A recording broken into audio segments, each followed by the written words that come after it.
Mēs esam komanda, mēs vēl neizdomājam, un mēs jums parādīsim, kā ir jārīkojas pēc zoba izsišanas.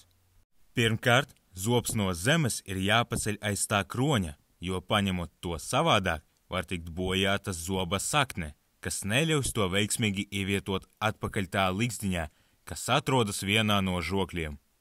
Noteikti zobu ir ieteicams noskalot arī ar sterilu vai attīrītu ūdeni, kas samazinās dažādu infekciju risku.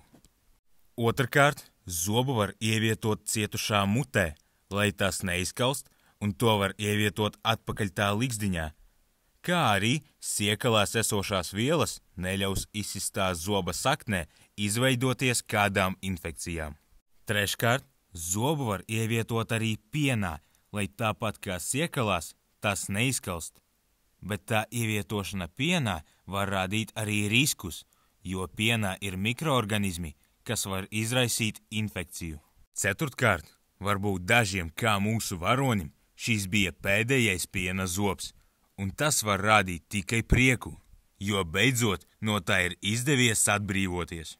Atgādinam, ka jebkurā zoba izsišanas gadījumā noteikti ir jāapmeklē zobārsts tuvāko 24 stundu laikā, lai tas varētu ievietot zobu atpakaļ un novērst jebkuru iespējamo infekciju. Paldies par uzmanību!